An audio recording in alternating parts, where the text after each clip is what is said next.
Karibu mpenzi mtazamaji wa Hope Channel Tanzania, runinga ibadilishayo maisha, katika kipindi kizuri cha Delante.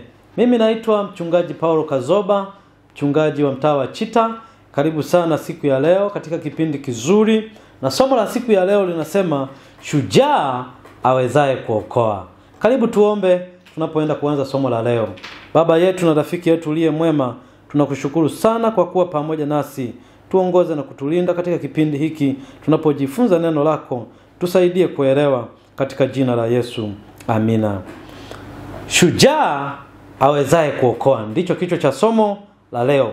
Fungu kuu linapatikana katika kitabu cha Sefania sura ya 3 aya ya 17. Biblia inasema, Bwana Mungu wako yu katikati yako, shujaa awezaye kuokoa. Atakushangilia kwa furaha kuu, atakutuliza katika upendo wake, atakufurahia kwa kuimba. Nini tunachohitaji kujifunza katika siku ya leo? Kitabu cha Sefania kiliandikwa na nabii Sefania, na kiliandikwa kwa watu wa Yuda. Na hasa Sefania sura ya 3 aya ya 17 ulikuwa ni ujumbe uliowalenga watu wa Yuda waliokuwa chini ya utawala wa mfalme Yosia, aliyeongoza mwaka wa 640 mpaka mwaka wa 609 kabla ya Kristo. Ujumbe wa mstari huu au wa aya hii ni ujumbe unaotupatia matumaini na urejeshwaji. Ujumbe unaotoa matumaini na urejesho. Kwa nini? Ujumbe huu unasisitiza juu ya upendo wa Mungu usioyumba, upendo wa milele, na wa kujitoa kwa watu wake, na hata katika uso wa dhambi zao na hukumu inayokuja, bado upendo wake na huruma zake zinaonekana. Jumbe huu umebeba upendo wa Mungu dhidi ya wale waliokosea, dhidi ya wale ambao wanajiona hawafai, dhidi ya wale ambao wanaona kwamba hawastahili. Ikoje hiyo? Aya hii inatangaza kwamba Mungu atawaokoa watu wake, atawafurahia kwa furaha, atawatuliza kwa upendo wake. Aya hiyo inatoa ahadi ya urejeshaji kwa wakati ujao na uhusiano mpya pamoja na Mungu.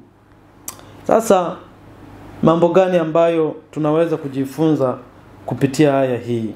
Sefania anapoandika aya hii, anaandika kwa watu wa Yuda waliokuwa uhamishoni, waliokuwa utumwani. Na katika utumwa, kama unavyofahamu vizuri, katika utumwa ni mahali pa mateso. Ilifika hatua wakakata tamaa, ilifika hatua wakapoteza tumaini, ilifika hatua wakaona Mungu amewaacha, wakapoteza tumaini, maana walikuweko utumwani kwa muda mrefu. Sasa mambo ya kujifunza ambayo tunaweza kujifunza katika aya hii, Mungu anawapa tumaini kupitia nabii Sefania, ya kwamba pamoja na kwamba walifanya dhambi, pamoja na kwamba walikuwa wanastahili hukumu, pamoja na kwamba walikuwa wamemkosea Mungu, lakini kwa wale watakao tubu, kwa wale watakao mrejea, kwa wale watakaoamua kumrudia, ujumbe wake ndio huo, kwamba atawafurahia, jambo la kwanza. Halafu jambo la pili, atawatuliza kwa upendo wake. Halafu jambo lingine la tatu, atawaokoa. Na jambo la nne, atawapa furaha ya kudumu. Sasa mambo yafuatayo ni mambo ambayo tunatamani sana tujifunze katika somo la leo. Jambo la kwanza, ukaribu wa Mungu kwa watu wake. Ukaribu wa Mungu kwa watu wake. Katika kitabu cha Torati sura ya 4 aya ya 7, Biblia inasema, kwa maana liko taifa gani kubwa lililo na Mungu, ndio aliye karibu nao Kama Bwana Mungu wetu alivyo karibu kila tumuitapo. Liko taifa gani lililo karibu na Mungu wao kama sisi tulivyo karibu na Mungu wetu kila tumuitapo? Kama Bwana alivyo karibu na sisi pale tumuitapo, lipo taifa gani? Bwana Mungu yuko karibu na watu wake. Mungu wetu ni kweli yuko karibu nasi. Ndio maana kwenye hiyo Sefania 3 aya ya 17 anasema Bwana Mungu wako yuko katikati yako. Yuko katikati yako. Tafasiri nyingine, yuko karibu na wewe. Yuko karibu na wewe.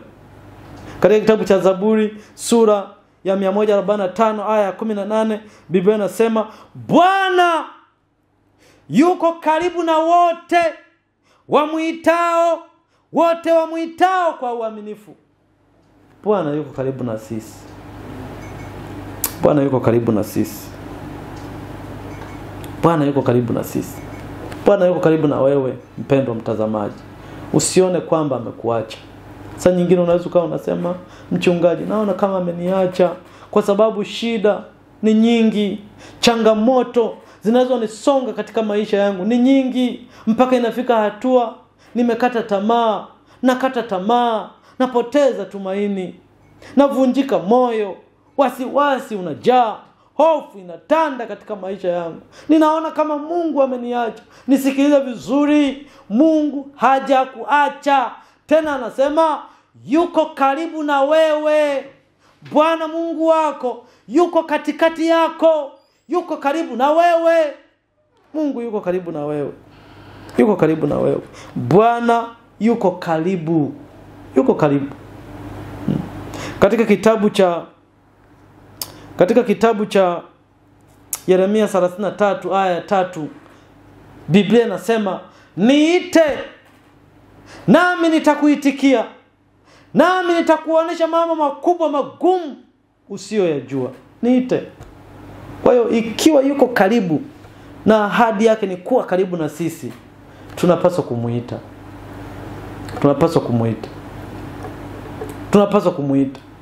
Tumuite kwenye shida zetu, kwenye changamoto zetu, kwenye magumu tunayopitia. Tumuite. Wewe binafsi unajua changamoto yako. Mpendwa mtazamaji, unaijua changamoto yako. Muite. Yuko tayari kukusikia. Maana katika Isaya sura ya 55 aya ya 6 Biblia inasema, mtafuteni Bwana maadamu anapatikana. Muiteni maadamu yuko karibu. Yuko karibu. Mungu wetu hayuko mbali, na anajitangaza ya kwamba mimi ni Mungu niliye karibu, asema Bwana. Kwenye kitabu cha Yeremia sura ya 28 aya ya 13 na Yeremia sura ya 23 aya 23 na 24, mimi ni Mungu niliye karibu, asema Bwana. Yuko karibu na watu wake. Tunapomuita atasikia. Tafuteni Bwana maadamu anapatikana. Muiteni maadamu yuko karibu. Tunamuitaje? Tunamuita kwa njia ya maombi. Kuwa na maombi kwenye familia yako. Usiamke tu ukaenda kwenye kazi zako bila kupata muda wa kumshukuru Bwana, muda wa kumuomba Bwana. Amekulinda kwa mangapi usiku kucha? Kuna machawi yalikuja kukuchezea, lakini alikulinda. Mshukuru. Kuwa na muda wa kumuomba. Lakini hata usiku, takwimu zinaonyesha watu wanapendaka kuomba usiku kwa sababu wanaogopa wachawi. Lakini usiombe kwa sababu uko kwenye changamoto. Omba wakati wote. Usiku omba. Kuwa na muda wa maombi. Usiwe na maombi ya kichovu. Kuna watu leo kwenye kusoma magazeti ni wazuri kama nini. Kwenye kuangalia tamthilia ni wazuri kama nini. Kwenye kuangalia movie za Kihindi ni wazuri kama nini. Movie za Kibongo ni wazuri kama nini. Ila njoo kwenye maombi. Kuwa na muda wa maombi. Unajua una changamoto nyingi sana kwenye maisha yako ambazo zinahitaji utatuzi. Nyingi sana. Wewe unajua. Unapataje muda wa kupoteza? Tafuta muda wa maombi. Umueleze Bwana changamoto zako. Atakusaidia. Yeye ni mwaminifu. Atakutendea. Muite, maana yuko karibu. Bwana Mungu wako yuko katikati yako. Yuko karibu na wewe. Muite. Muite. Muite. Bwana yuko karibu na wote wamuitao. Wote wanaomuita kwa uaminifu. Niite, nitakuitikia. Ameahidi kutusikia. Tafuta muda wa maombi. Tena wakati mwingine nenda hata mlimani, nenda kaombe. Tafuta muda wa wewe peke yako. Pamoja na maombi ya hadhara, lakini tafuta muda binafsi wa wewe kuzungumza na Mungu. Tafuta muda binafsi. Muite, yuko tayari kukusikia. Atakutendea. Familia nyingi leo hazina maombi. Hebu fikiria, kwenye familia yako una muda wa maombi? Mpendwa mtazamaji. Au ndio ile kukurupuka tu unaenda kwenye shughuli zako? Tafuta muda wa kuwa na maombi pamoja na Mungu. Hatuko salama katika maisha ya kiroho kama tutakosa maombi. Hatuko salama. Shetani anapambana usiku na mchana kuweza kutuangusha, kututenga pamoja na Mungu. Kututenga pamoja na Mungu.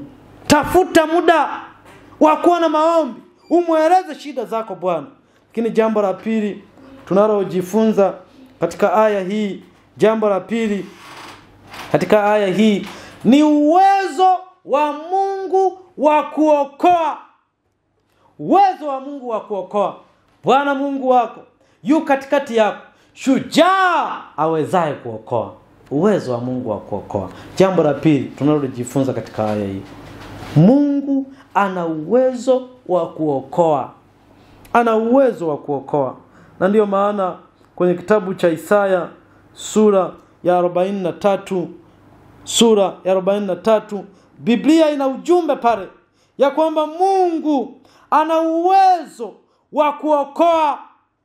Wa kuokoa. Isaya 43, Biblia takatifu inaeleza kitu cha pekee sana. Inaeleza kitu cha pekee sana.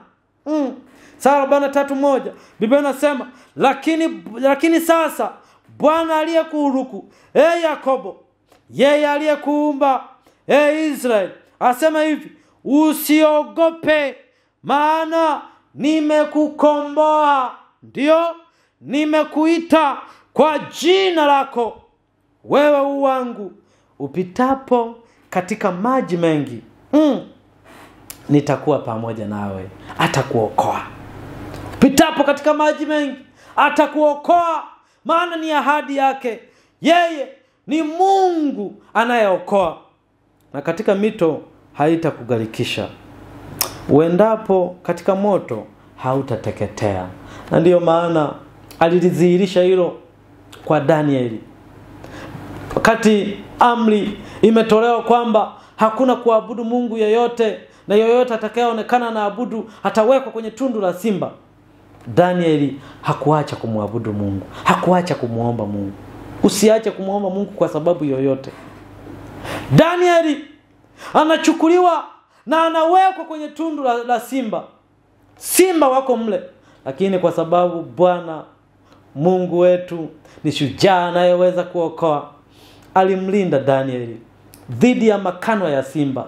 Alimlinda na akatoka salama. Maana ni shujaa anayeweza kuokoa. Nisikilize vizuri, mtegemee Mungu katika maisha yako. Maana atakuokoa. Usiogope chochote ikiwa utamtegemea. Hata kama utapita kwenye maji mengi, Bwana atakuwa pamoja nawe. Tunakumbuka kisa cha wale vijana watatu, Shadrach, Meshach pamoja na Abednego. Wanaambiwa, mtakaposikia sauti ya zomari, santuri, filimbi, ngoma pamoja na zeze zitakaposikika, mtaanguka kuisujudia sanamu. Wakati zilipopigwa, wao hawakuanguka kusujudia sanamu, maana walimjua wanayemtumikia. Taarifa zikaja, jamani, kuna watu hawajafanya vile na vile, zikapigwa tena, lakini bado hawakufanya. Ndipo wanapotupwa kwenye tanuru la moto. Moto mkali, wanatupwa ndani ya tanuru la moto. Lakini ngoja nikwambie, hawa vijana bado, pamoja na kwamba walitishiwa kutupwa ndani ya tanuru la moto, lakini kamwe hawakubali kuabudu sanamu. Wanawekwa ndani ya tanuru la moto, lakini ndani ya lile tanuru la moto Yesu anaingilia kati. Shujaa awezaye kuokoa. Na mpaka wanashangaa, jamani, mbona tumetupa watu 3 lakini tunaona mtu wa 4 ndani ya tanuru, inakuwaje? Ndipo walipojua kwamba ni Mungu ameingilia kati. Na Mfalme Nebukadneza akatangaza kwamba hakuna kuabudu miungu tena, ataabudiwa Mungu wa Shadrach, Meshach pamoja na Abednego. Ni shujaa anayeweza kuokoa. Ni shujaa. Ni shujaa. Kuna kisa cha pekee cha mtu mmoja anaitwa John Huss. Wakati alipopigwa vita juu ya imani yake, pigwa vita juu ya kumwamini Yesu, pigwa vita juu ya kumshuhudia Yesu, John Huss hakukubali kuikana imani yake. Wengine wanamwambia watakuchoma moto, watakuua kama walivyowatendea wenzio, lakini John Huss hakukubali kumwacha Yesu. Siku inafika, wanamchukua askari,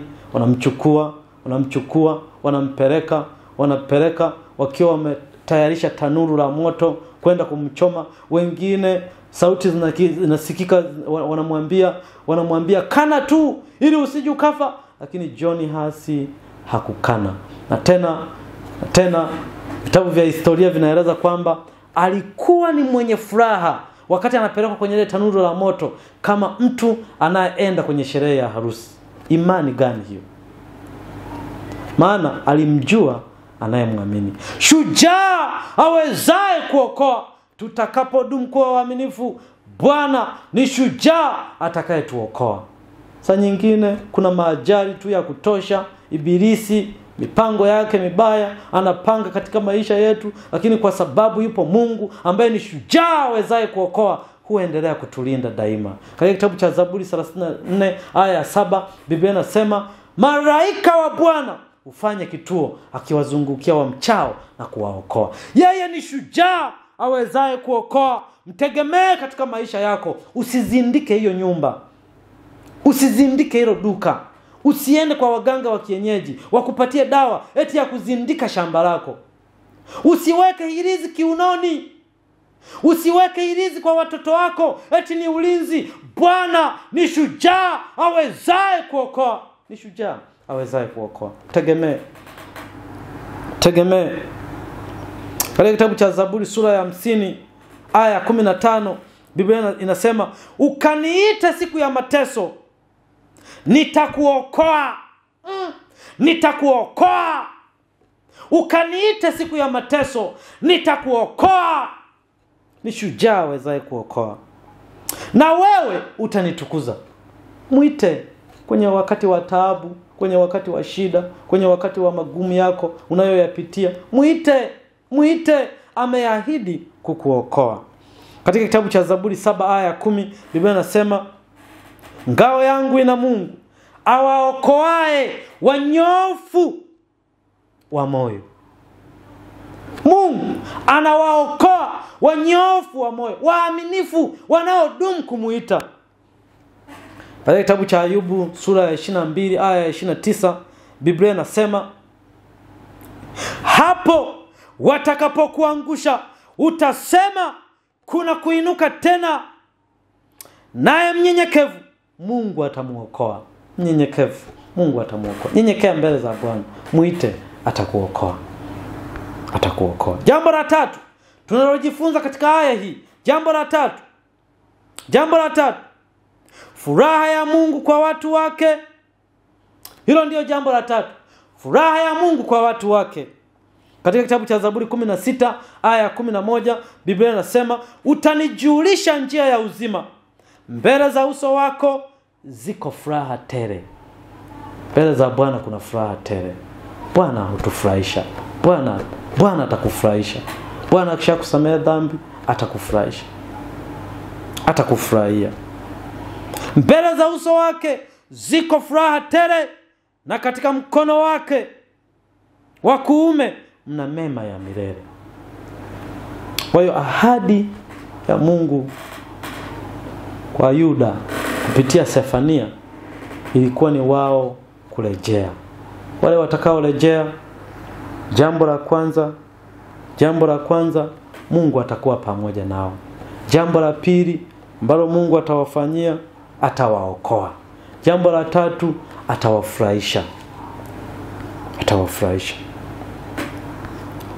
Kwa hiyo Mungu atatufurahisha tunapomkaribia. Nawaambia katika kitabu cha Luka 15 aya 7, vivyo hivyo kutakuwa na furaha mbinguni kwa ajili ya mwenye dhambi mmoja atubuye kuliko kwa ajili ya wenye haki 99 ambao hawana haja ya kutubu. Bwana atafurahia. Kutakuwa na furaha mbinguni tunapomtafuta, tunapomfuata, tunapoambatana naye. Kutakuwa na furaha mbinguni. Ndio maana Wayuda waliokuwa kule utumwani, walioenda kule kwa sababu ya uasi wao, Mungu anawapa tumaini kwamba watakaporejea atawafurahia.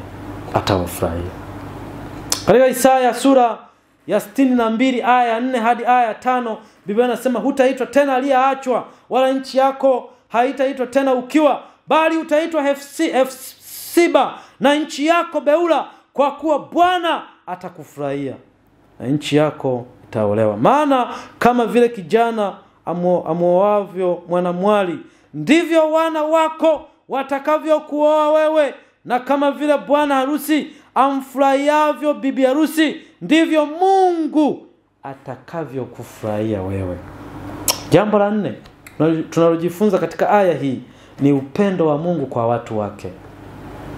Upendo wa Mungu kwa watu wake.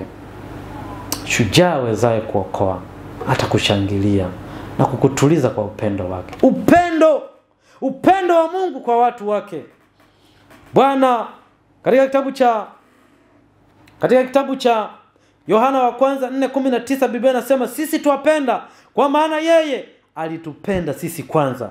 Lakini katika Yohana Injili 3:16, kwa maana jinsi hii Mungu aliupenda ulimwengu hata akamtoa mwanae wa pekee, ili kila mtu amwaminie asipotee, bali awe na uzima wa milele. Warumi 8 aya 38 na 39, na Kristo akiwa ndani yenu, mwili wenu umekufa kwa sababu ya dhambi, bali roho yenu hii hai kwa sababu ya haki. Maana nimekwisha kujua hakika kwamba wala mauti, wala uzima, wala malaika, wala wenye mamlaka, wala yaliyopo, wala yatakayokuwepo, wala wenye uwezo, wala yaliyo juu, wala yaliyo chini, wala kiumbe chochote hakitaweza kututenganisha na upendo wa Mungu ulio katika Kristo Yesu. Usiruhusu chochote kikutenge na upendo wa Mungu. Mungu anakupenda sana. Hata unaporejea, unapotubu dhambi, unapoungama, unapomrudia, anafurahi. Na anapenda ufanye hivyo. Anakupenda daima. Usiruhusu chochote kikutenge na upendo wa Mwokozi. Siku zote daima endelea kumpenda kama anavyokupenda wewe. Wapende wengine pia. Wasaidie wengine pia. Watendee mema wengine pia. Tunapaswa kuwapenda wengine.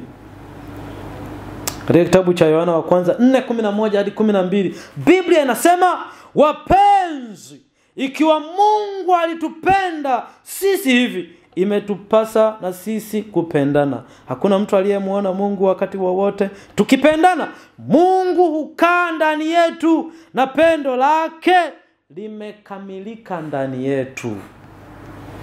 Mungu anatupenda sana, na upendo wake anataka tuwapende wengine. Upendo wake ni upendo wa milele. Upendo wa milele. Katika kitabu cha Yeremia 31 aya ya 3, Biblia inasema, Bwana alinitokeza zamani akisema, naam, nimekupenda kwa upendo wa milele, ndio maana nimekuvuta kwa fadhili zangu. Bwana ametupenda kwa upendo wa milele. Wewe ni mtoto wake uliyependwa. Unapendwa hata kama wengine wakuchukie, hata kama wengine wakuone hufai, hata kama wengine wakudharau, hata kama wengine wakuone huna thamani, hata kama wengine wakuone wewe ni fukara, hata kama wengine wakuone hufai. Mungu anakupenda, tena amekupenda kwa upendo wa milele. Bwana akubariki sana. Endelea kumtegemea siku zote. Anakupenda.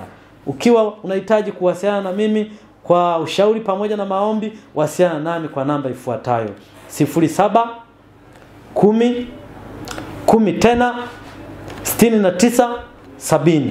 07 10 69 70. Tuombe. Baba yetu na rafiki yetu uliye mwema, tunashukuru sana kwa wema wako. Tunaomba utusaidie kukupenda wewe na kuwapenda wanadamu wenzetu. Tusaidie kuendelea kukutegemea wewe hata katika nyakati za shida. Asante kwa kuwa uko nasi, kwa jina la Yesu. Amina.